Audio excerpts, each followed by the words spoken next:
La cara más conocida en la Tierra y por 20 años el líder mundial de 1.000 millones de católicos. Ecclesiae Cardinalem Wojtyła.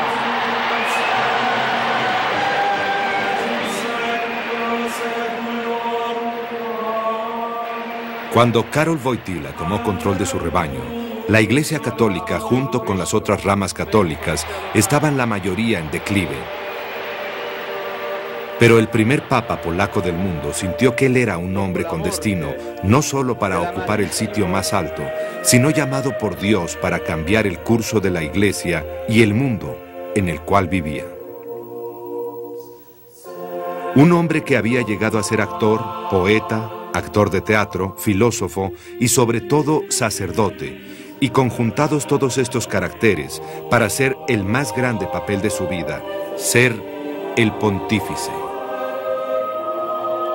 Desde que se hizo papa en 1978, ha viajado la distancia entre la Tierra y la Luna y de regreso. Su mensaje a sus seguidores ha sido conservador y demandante, y algunas veces impopular. Pero más allá de jugar el papel crucial de forjar el mapa posguerra de Europa y alentando a su querida tierra natal, Polonia, del dominio del ateo comunismo, inevitablemente su influencia se esparció más de lo que el poder soviético deseaba. Él emergió de la relativa obscuridad de su nativa Polonia para ser una de las más significativas figuras del siglo XX. El Papa Juan Pablo II, el Papa polaco. Una campaña incansable para los valores espirituales del mundo material, un campeón de los derechos humanos y la dignidad en la vida. Esta es su historia. Papa Juan Pablo II. La conciencia del mundo.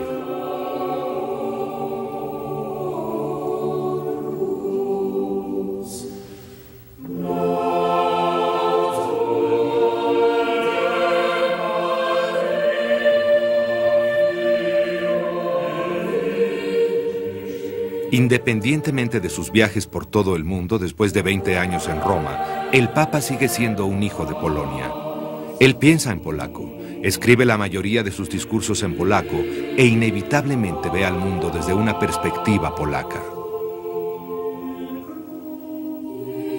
Polonia ha sido dividida y arrasada por sus poderosos vecinos, un país donde ha sido asesinado más de un tercio de su población durante la vida del Papa. Karol Wojtyła nació aquí en Wadowice el 18 de mayo de 1920. El pequeño poblado está cerca de la frontera con la reciente Eslovaquia, pero en la época de su nacimiento Polonia llevaba 2 años de haberse liberado de las ruinas del Imperio Austrohúngaro. La vida pacífica en Wadowice ha cambiado mucho. Su casa de la infancia es ahora un museo, pero la escuela de la villa aún está de pie, al igual que el domo de la iglesia característico de su infancia. Estando situado a las orillas de los montes Cárpatos, al parecer es un poblado callado e inocente. Pero en época de guerra, con una población de 9.000, no logró escapar a la sombra del holocausto de Hitler. Unos 2.000 de sus ciudadanos, todos judíos, perecieron en los campos de muerte. Muchos trabajaron hasta morir en los conocidos campos de labor de Auschwitz, que se localizaba a 70 kilómetros de Krakow.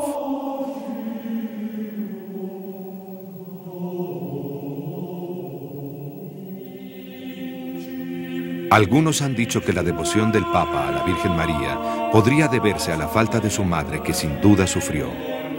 Su madre, Emilia, murió cuando tenía solo 6 años. Así que el joven Karol se fue con su padre, un oficial, a un modesto departamento en la ciudad de Krakow. Él ingresó como estudiante a la universidad y pronto se involucró de lleno a la actuación de teatro.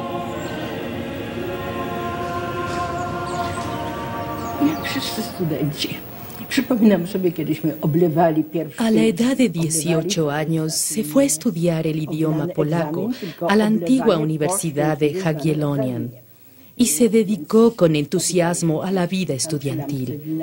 Después de los exámenes tuvimos una fiesta Y puedo decir que bailé un vals o un tango con el Papa. Pochwalić, że tańczyłam z nim walczyka, czy jakieś tango, już nie pamiętam w tej chwili.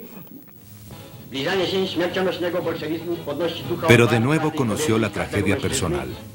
Cuando Karol apenas tenía 20 años, su padre murió. Justo cuando las fuerzas germanas estaban poniendo presión a su querida tierra natal. Toda cultura nativa se vio forzada a ocultarse y el joven Karol, ahora estudiante del seminario, vivía una vida precaria, ocultando sus actividades del invasor. Para el final de la guerra, se ordenó y fue a Roma a continuar sus estudios. Sus superiores ya habían notado su intelecto, su energía y su capacidad para el trabajo duro. Y fue seleccionado para un rápido avance.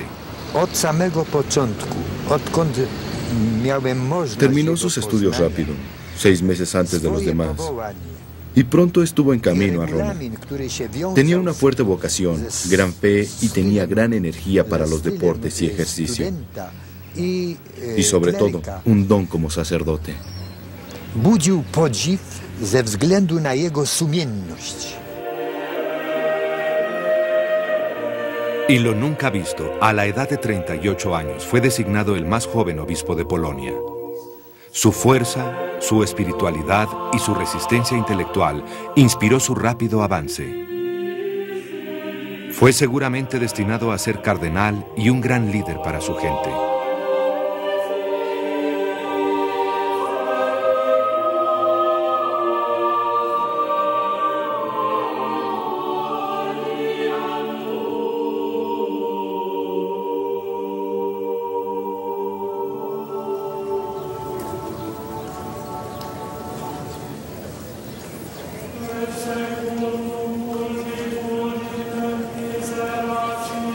La Iglesia Católica se enlazó en el desarrollo de la sociedad polaca. Para la mayoría de los polacos era parte de la vida diaria. La mayoría de los héroes polacos fueron hijos de la Iglesia, y no fue diferente bajo el régimen comunista. De hecho, el rol de la Iglesia en proveer educación y ayuda se incrementó con los comunistas. Pero ambos, líderes de la Iglesia y oficiales del gobierno, siempre habían tenido cuidado en mantener a la Iglesia fuera de la política e ideologías.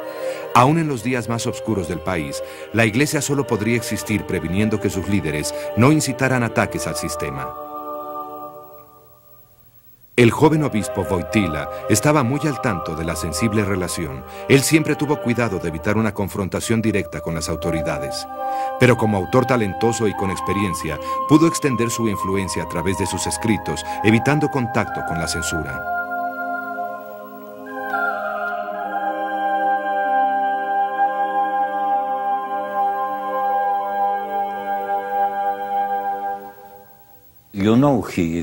Era un artista, un poeta que hacía publicidad en revistas semanales y mensuales. Conectado con algunas piezas de poesía y teatro, pero siempre bajo un seudónimo. Quiere decir que cuando escribía sobre religión e iglesia, él firmaba con su nombre, pero literalmente trabajaba bajo un seudónimo.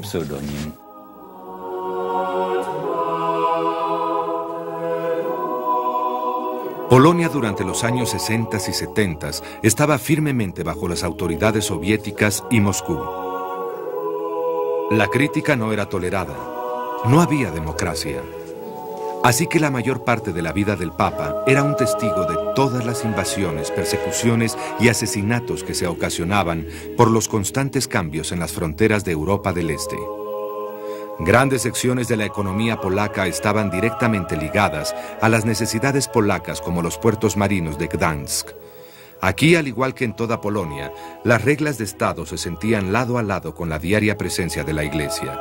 Una conexión que se hizo más clara cuando él trabajaba aquí, hizo historia y formó el primer sindicato de libre comercio en la Unión Soviética, Solidaridad. Po godzinie 1 uczestnicy posiedzenia opuszczają gmach sądu. Zapadło orzeczenie przyjęte z powszechną aprobatą. Un hombre emergió de las disputas y se convirtió en mente maestra y rostro del creciente sindicato de libre comercio, Lech Walesa. el electricista de 37 años cambió la naturaleza de la huelga de 1980 y cambió la disputa por bajos salarios en una lucha por la democracia. Su acción y la de sus compañeros trabajadores capturó la imaginación del mundo y era vista con gran interés desde Roma. Su relación con el Papa era crítica primero para Solidaridad y después para la independencia de Polonia. Można powiedzieć najkrócej tak. Ojciec Święty uruchamia pewne prawa. En pocas palabras diremos, el Papa reconoce la verdad sobre nosotros y nuestros tiempos. Eso nos da la posibilidad de contar cuántas personas creen en ello. Aquí el sonido original de un importante discurso de Lech Walesa.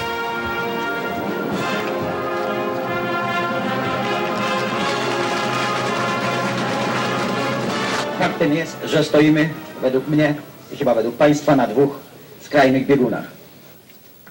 Naprawdę musicie nam pomóc, bo ci ludzie z tej strony troszeczkę bardziej to przeżywają, bo są troszeczkę w innych warunkach. Dlatego naprawdę... Byłyby po prostu niemożliwe. To, że system kończył się... La verdad que dijo el Papa sobre nosotros y nuestro sistema político que usamos en Polonia para organizar el Sindicato de Libre Comercio Solidaridad. Lo que pasó después fue la consecuencia de sus actos. Él, el Papa, aceleró el proceso que nos hizo libres.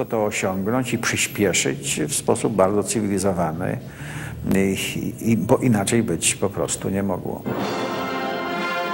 Se necesitaron muchos más años de tensión y lucha antes de que Polonia se liberara del control del comunismo. En 1989, 9 años después de que el histórico golpe comenzara, Polonia tenía su primer líder no comunista desde la Segunda Guerra Mundial.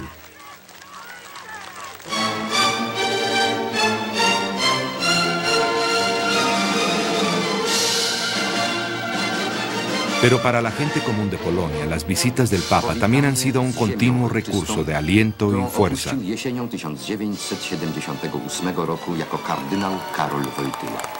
La multitud que vino a esta, su primera visita desde que fue elegido Papa, se contaba en más de 1 millón. Se ordenó a la televisión estatal hacer solo tomas de cerca para que el apoyo masivo para el Papa no fuera tan obvio. Pero fue algo imposible de hacer. Desde el momento que el Papa fue elegido por sus hermanos cardenales, el amor que sus seguidores sienten por él y la excitación que crea su presencia no ha disminuido.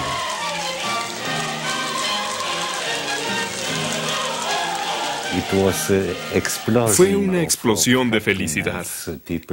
La gente iba a las iglesias en masa a la medianoche a celebrar este evento. Fue en Polonia en el 78. Era un periodo difícil. Las personas eran infelices, desalentadas. Fue como una luz al final del túnel.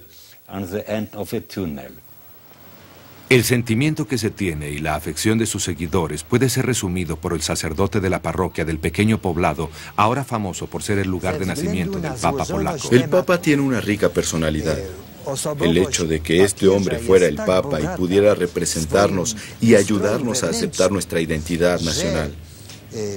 Y también el hecho de que como polaco mostró las mejores cualidades como ser humano, y eso fue algo grandioso para todos aquí.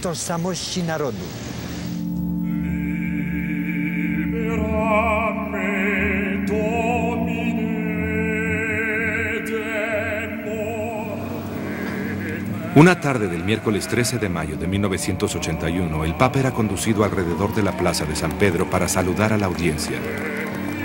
Escondido entre miles de peregrinos, un asesino.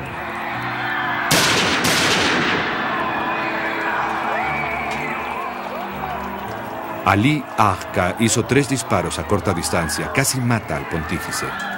Mientras el Papa era conducido desde la plaza a una cirugía de emergencia, Ahka fue capturado. ¿Él actuó solo o fue parte de un complot?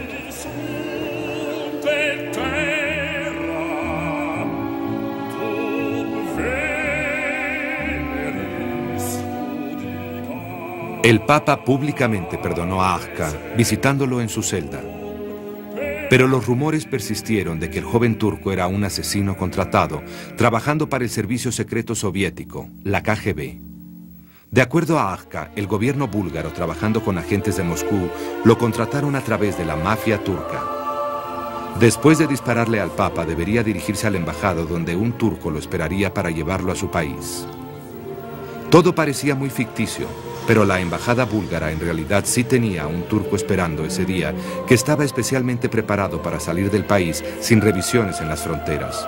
Al final, las autoridades italianas no lograron probar nada y Agca enfrentó a la justicia solo.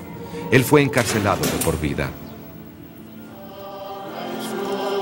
El Papa y el Vaticano tuvieron cuidado de estar fuera de los procedimientos civiles. En su lugar prefirieron agradecer a Dios por la segura recuperación del Santo Padre.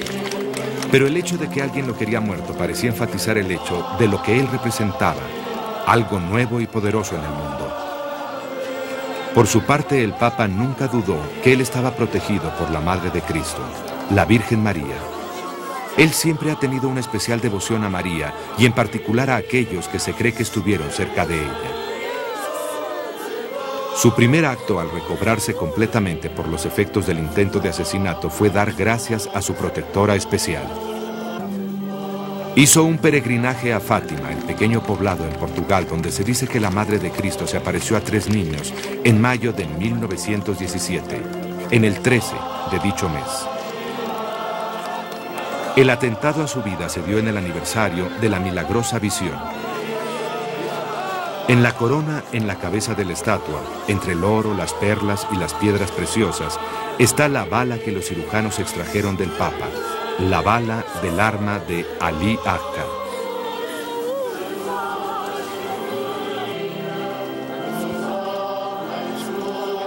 El último miembro sobreviviente de los 3 niños que vieron a la Virgen María, la hermana Lucía de los Santos, dijo que una de las promesas de la Virgen era que el mundo se volvería comunista y que regresaría a Dios al final del siglo.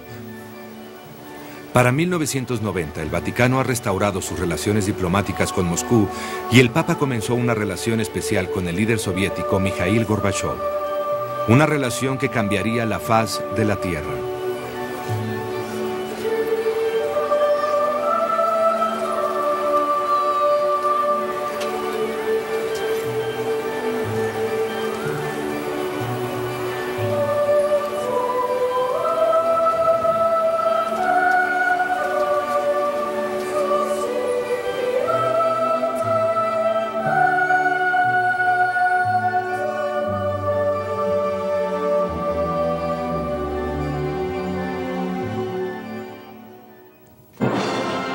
Рожден член Политбюро ЦК КПСС, секретарь ЦК КПСС Михаил Сергеевич Горбачев.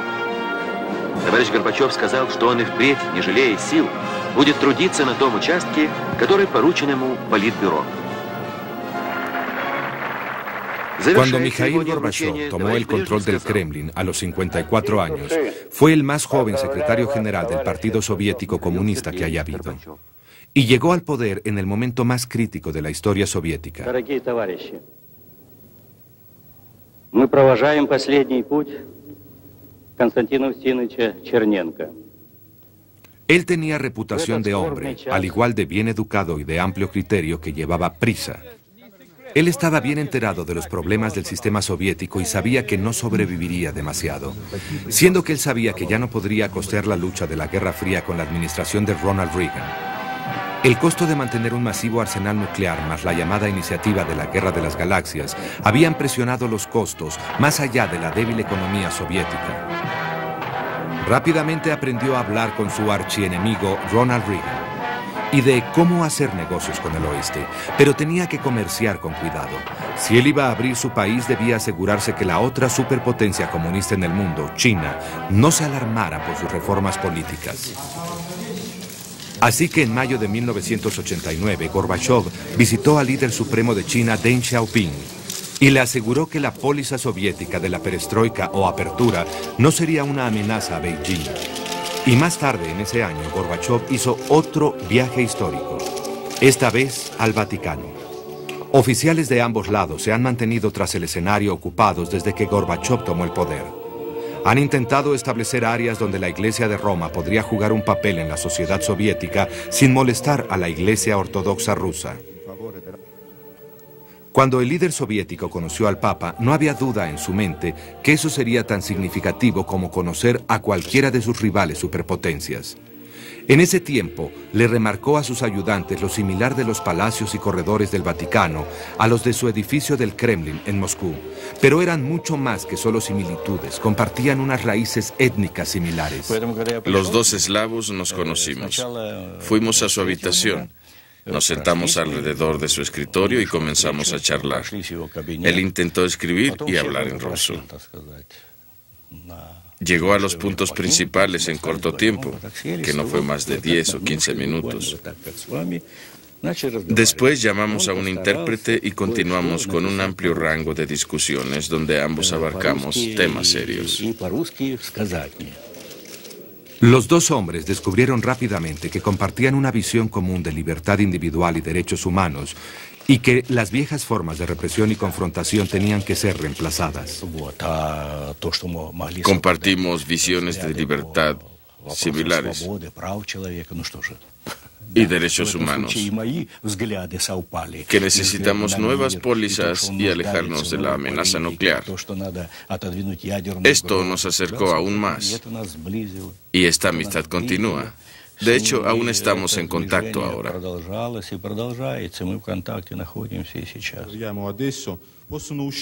Y pronto emergió que estos dos poderosos hombres podían llegar a un trato específico. El Papa expresó su preocupación del conflicto entre los católicos de Ucrania y los miembros de la Iglesia Ortodoxa rusa en Rusia. Tenían que tener libertad de adoración. Gorbachov estuvo de acuerdo. Конфликт все продолжается между православием и католиками. Ведь все две ветви христианства, две самые влиятельные религии. Es un problema que aún continúe el conflicto entre los ortodoxos y los católicos. Стоял вопрос о том, что las dos religiones más fuertes. Ahora esperamos que haya nuevas libertades de creencias y confesión para los católicos de Ucrania del Este y los estados bálticos.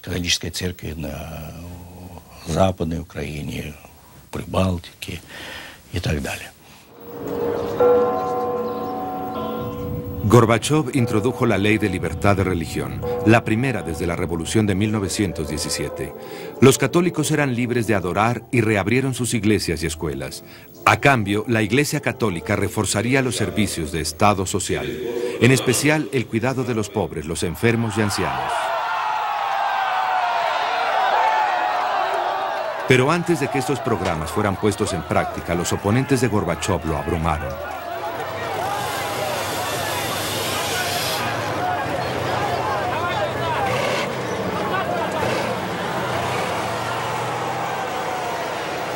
Molestos por la rapidez de sus reformas, comunistas del partido dieron un golpe de Estado. En agosto de 1991 lo pusieron bajo arresto domiciliario y enviaron a la Armada a las calles de Moscú para reforzar sus reglas. Pero se equivocaron con la decisión de las personas. Incluso la Armada rehusó atacar a Gorbachov y sus seguidores. Guiando a la gente, Boris Yeltsin, famoso por pararse arriba de un tanque en la Plaza Roja, fue su lanzamiento a su carrera internacional.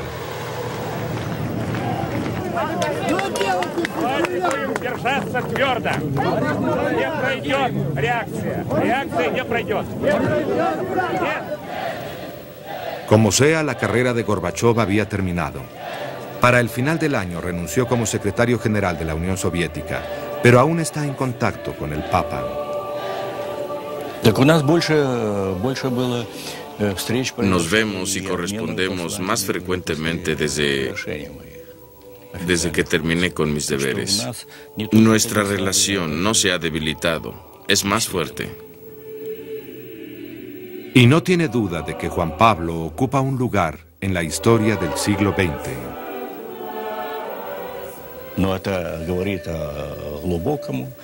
Tiene una profunda visión del mundo y comprensión y gran responsabilidad moral y fuerza moral. Considero que el Papa es uno de los grandes humanistas hoy día. y siempre lo apoyaré.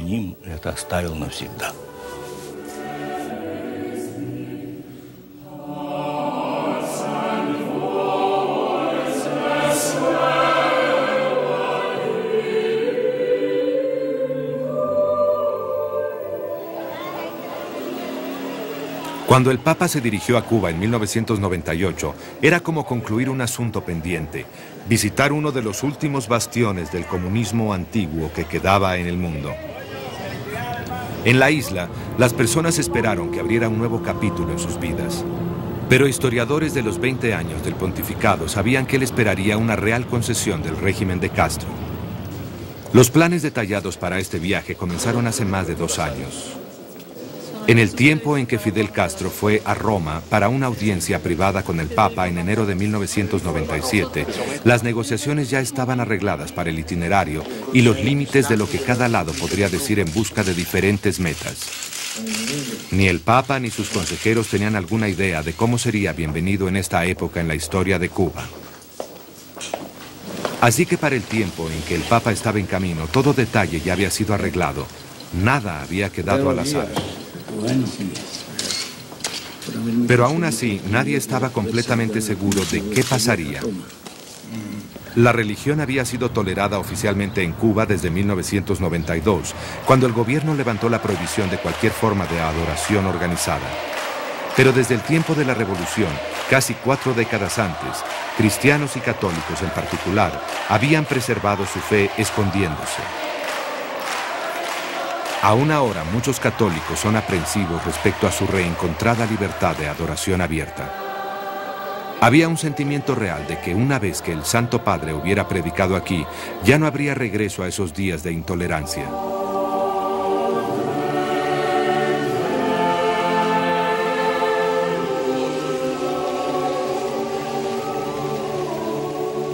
Una junta histórica y un tenso momento.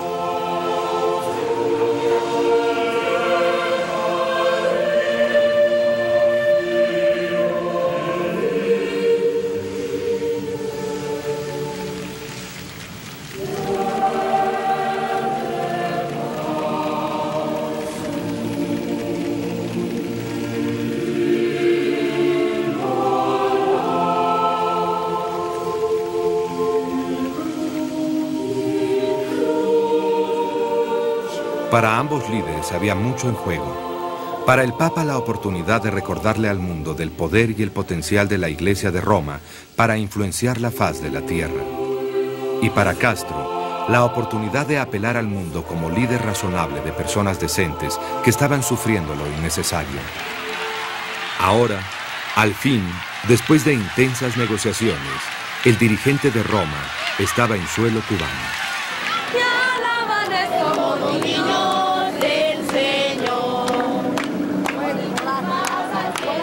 La última vez que La Habana vio cosas así fue cuando dieron la bienvenida a los líderes revolucionarios. Eso fue hace casi 40 años, en los días cuando Dwight D. Eisenhower estaba en la Casa Blanca y los vientos de la Guerra Fría se sentían en todo el mundo. En ese día, los cubanos estaban regocijados al ser testigos en ese momento en el tiempo de su historia. Y al oscurecer en ese primer día histórico, los esperanzados se fueron a casa con gozo en sus corazones, regocijados de que habían estado en el día en que parte de su historia fue escrita.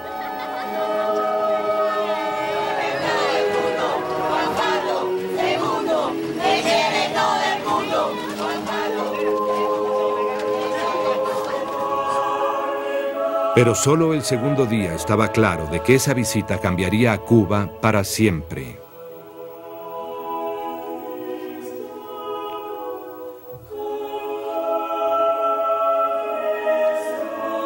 Como siempre, lograr ver al Papa fue demasiado para muchos, y siendo que estaba claramente cansado, hubo momentos en que un observador lo llamó como el gran iluminado que todos podían ver. Como haya sido, fue un viaje espiritual que involucraba a todos.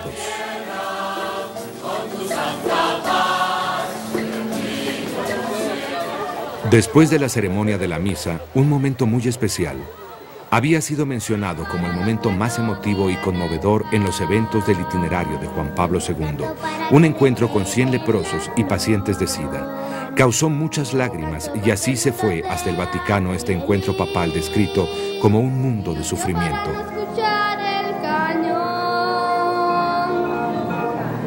Los niños que alcen la voz, que hagan al mundo escuchar, que unan sus voces y lleguen al sol, que en ellos está la verdad.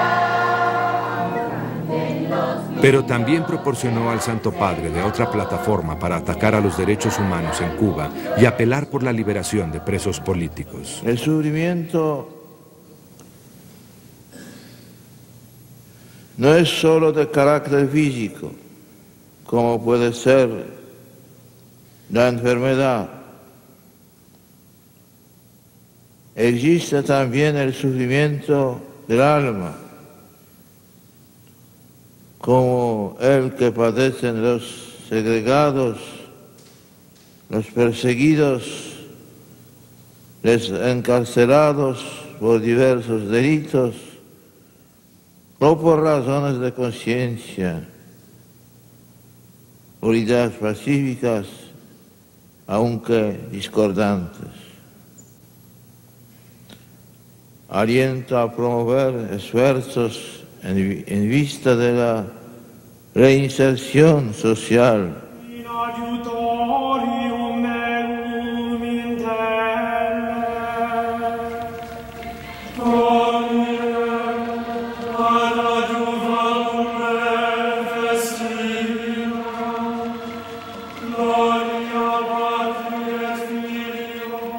De regreso a La Habana para el clímax de este viaje histórico,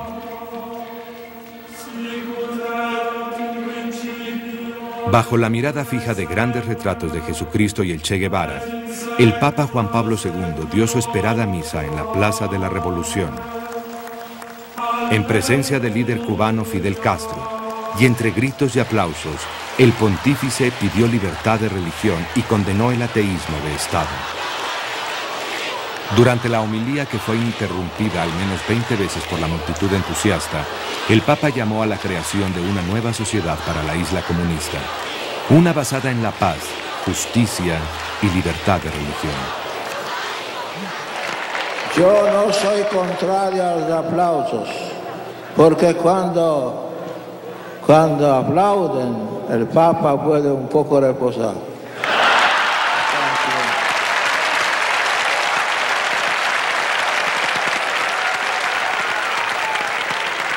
El Papa también mandó una dura condena al mundo material, hablando del cuidado y preocupado por los pobres.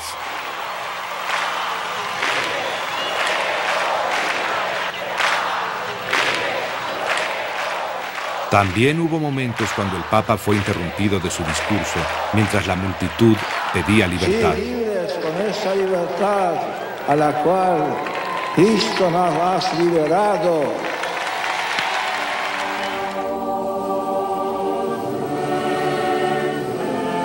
Pero ¿qué tanto realmente cambió cuando la emoción ha muerto y él ha regresado a Roma, al otro lado del mundo?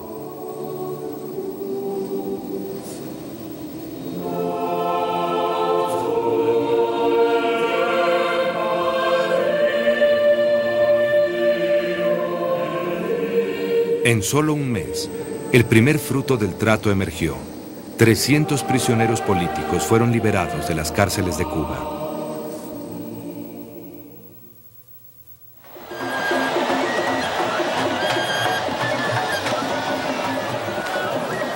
El Papa trajo con él un mensaje de libertad para todos, no solo para los que viven en régimen comunista. Eso queda claro cuando hizo un viaje triunfante para visitar Nigeria al comienzo de 1998.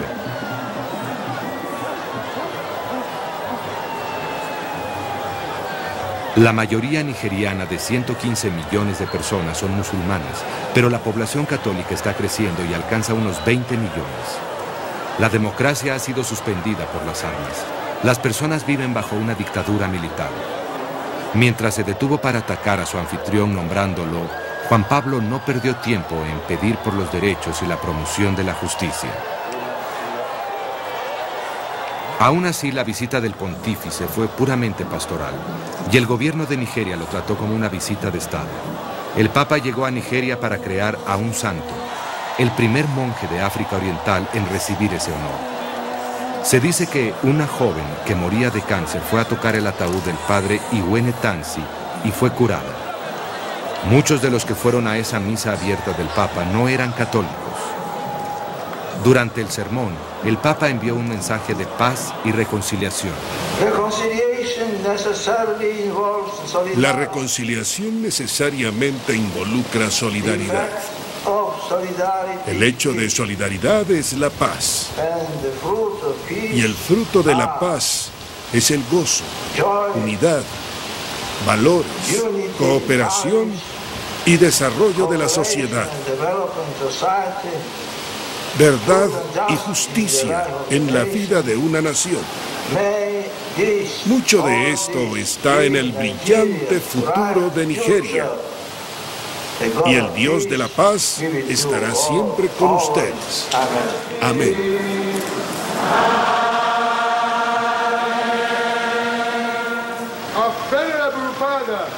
Cuando él recorrió el país en 1982, Nigeria aún tenía un gobierno democrático. El mensaje del Papa llegó un día después de que el Vaticano formalmente pidió que el gobierno militar liberara a unos 60 prisioneros, incluyendo conocidos líderes opositores. Y posteriormente lo hicieron. Con más personas uniéndose a la Iglesia y la población católica incrementándose en África en cerca de 8.000 al día, el continente era un área clave para el crecimiento de la Iglesia a nivel mundial. En muchos países africanos, el Islam es la religión del Estado y en algunos países los cristianos son perseguidos. Este fue el viaje 82 del Papa fuera de Italia. Lo vio como una oportunidad de promover la reconciliación cristiana e islámica. Existe gran rivalidad entre las dos fes, en especial aquí en África. Después de que las ceremonias de beatificación terminaron, el Papa y sus ayudantes se encontraron con el líder musulmán de Nigeria. Fue la visión de Juan Pablo para lograr un diálogo y reconciliación en lugar de conflicto a futuro para el siguiente milenio. Para el Papa, ser visto en charla amistosa con aquellos que se pueden llamar sus rivales es un poderoso mensaje de armonía y de cómo vivir en paz.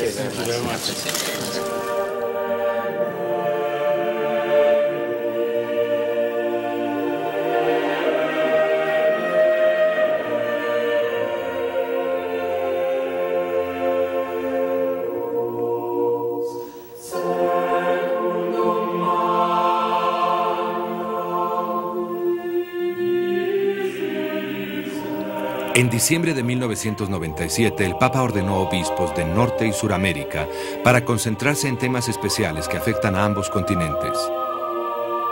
Fue un intento único para lograr un puente entre el próspero norte, con preocupación de la tolerancia religiosa y libertad, y la menos afluente iglesia de Latinoamérica, donde la pobreza y sobrepoblación presentaba grandes retos. Fue también un intento de llevar el Vaticano más cerca de las congregaciones de los americanos.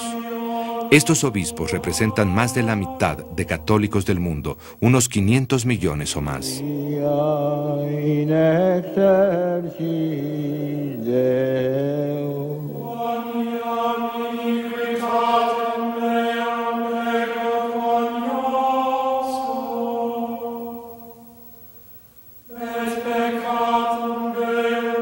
El Santo Padre, con su insistencia y una estricta teología para todos, ha sido atacado por no permitir más interpretación local de las doctrinas de la Iglesia.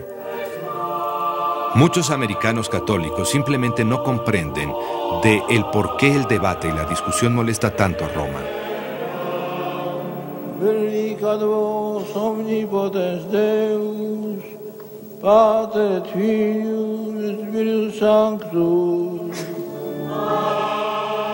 Al encarar una gran disminución de jóvenes que desean ser sacerdotes, ellos quieren una razón para que se examine el celibato para los sacerdotes. También expresaron la necesidad de más participación y toma de decisiones de mujeres negras e hispanas. Pero desde el asiento de su papado, Juan Pablo lo ha puesto en claro, de que él siente que su misión es proveer una cantidad de reglas para los católicos por doquier. El efecto a largo tiempo será el que no ha sido mencionado hasta este momento y será la publicación del Catecismo de la Iglesia Católica, la que dé las bases de la verdad católica como lo hemos heredado del pasado. Desde 1978, Juan Pablo ha apuntado al Colegio de Cardenales, el Senado de la Iglesia Católica. Obispos que siempre han apoyado su entrega, pero que también han estado al tanto de las tareas que la Iglesia tiene que hacer en un mundo material que enfrenta muchas crisis.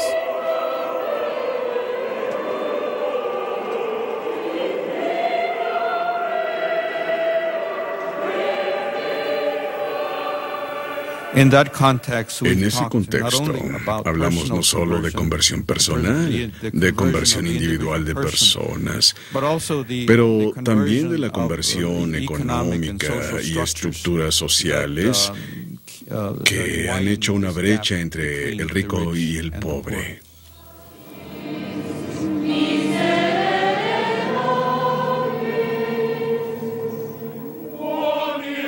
Mientras los problemas del mundo se multiplican, la respuesta del Vaticano ha logrado proveer un claro y no negociable mensaje a los fieles en todo el mundo. Su Iglesia es una reflexión del hombre en sí.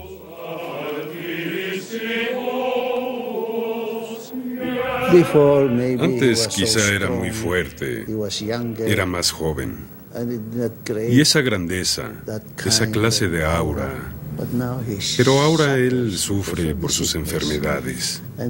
Y quizá lo compartió con pasión. Ponía peso a sus palabras. Porque no es fácil venir a las Filipinas con esa clase de enfermedad.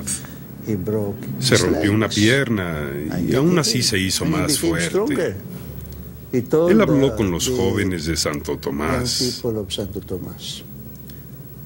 No podía comprender por qué los filipinos estaban con tanto gozo.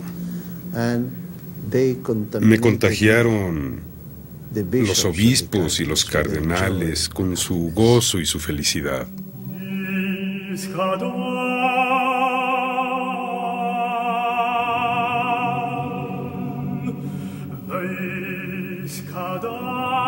En marzo de 1998, el Vaticano expresó lo que se describe como profunda pena por los errores y fallas de los romanos católicos durante el Holocausto. Los nazis asesinaron a 6 millones de judíos en el Holocausto, muchos de ellos asesinados en las cámaras de gas o muertos en los campos de concentración como parte del plan de Hitler para exterminar a los judíos.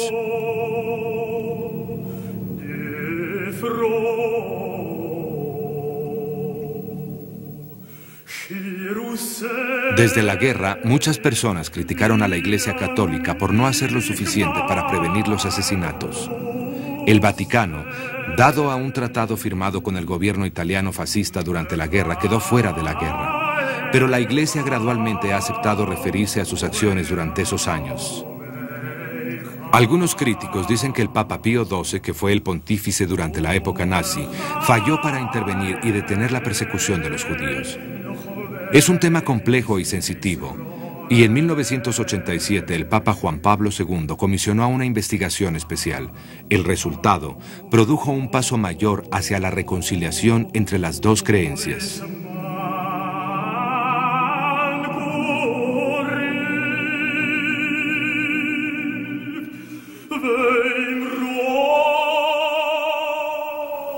Pero ese fue un acto de arrepentimiento, eso creo. Es la respuesta a lo que has dicho.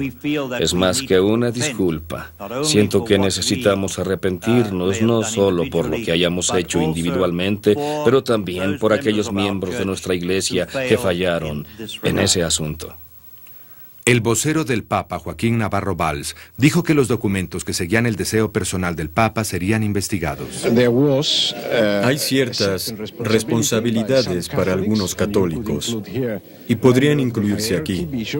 Aquellos de la herencia, obispos o curas y algunas personas, cierta responsabilidad por no reaccionar con fuerza suficiente en enfrentar el gran desastre del Holocausto. Ese es el punto calificado en este documento. El Santo Padre dice, bueno, si es verdad como fue, la Iglesia puede tomar responsabilidad por todos los hijos católicos y siento pena por ello. Pero Tullia Sevi, líder de la comunidad judía en Italia, cree que ningún papa ha hablado más claramente en ese tema que el Papa Juan Pablo II. Hay pecados que pueden ser cometidos, pero también está la indiferencia, que es al igual un pecado. Los cristianos fueron al menos culpables de indiferencia, pero algunos tomaron parte en lo que sucedió, porque estamos en un continente cristiano. Así que el problema es que este documento, en cierto sentido, concluye con 50 años de esfuerzo de la Iglesia hacia su renovación. Juan 23, Pablo VI y finalmente Juan Pablo II, quien llegó a esto. Creo que ningún papa en la historia había hecho tal y definitiva condenación al antisemitismo. El Papa Juan Pablo II ha logrado improvisar las relaciones con los judíos, piedra angular de su papado. En 1979 visitó el campo de concentración de Auschwitz, el peor sitio de las atrocidades nazis.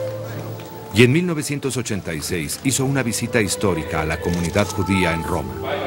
Era la primera vez en la historia que la cabeza de la Iglesia Católica Romana entraba a una sinagoga judía a tomar parte en la junta de oración.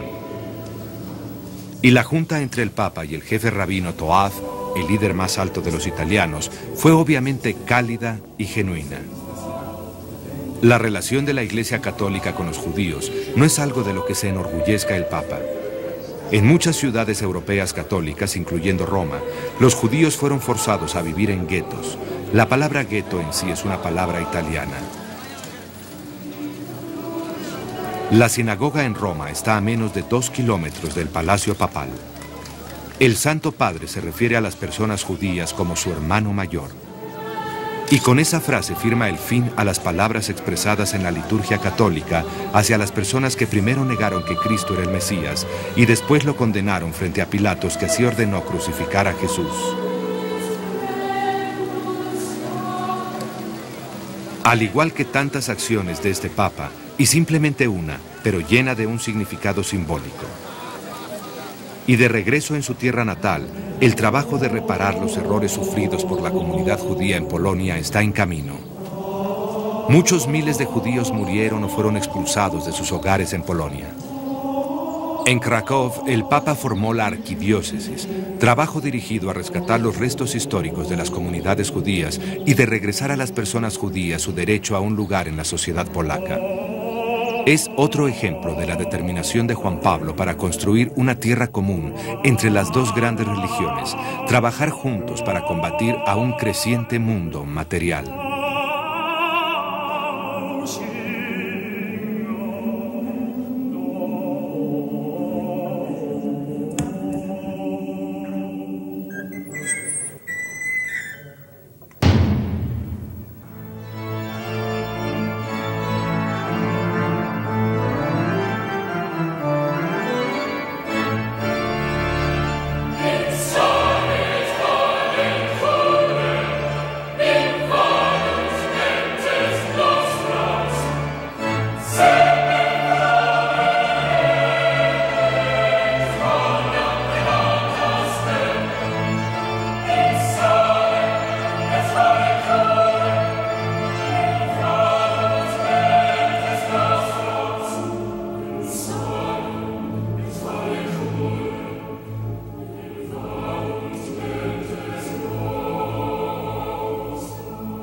Pero, ¿cómo juzga la historia al Papa polaco?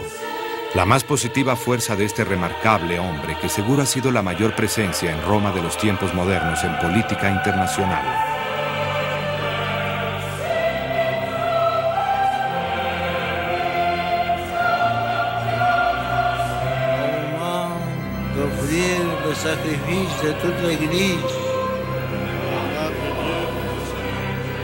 Nunca más la Iglesia será vista como rama de conflictos económicos y políticos y militares. En una sociedad donde el consumismo es una medida de éxito, él se ha hecho ver como el último legítimo líder religioso del mundo. Y mientras más y más católicos en el mundo retan algunas de sus enseñanzas e incluso su derecho a gobernar sus vidas diarias, gobiernos de cualquier ramo político han aprendido a tomar en serio sus comentarios. Juan Pablo II preside una iglesia que ha tenido enormes cambios. Católicos en Europa Oriental y Norteamérica quieren más y más libertades, y que millones de católicos en África no tienen sus servicios debido a la gran falta de sacerdotes y obispos en la actualidad.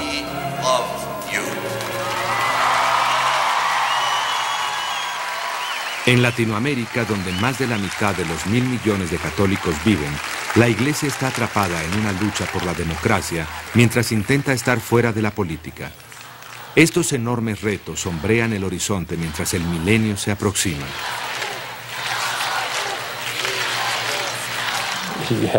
Él ha sido una voz que ha dicho cosas impopulares, no solo a los regímenes, pero también ha criticado a las personas en su vida personal.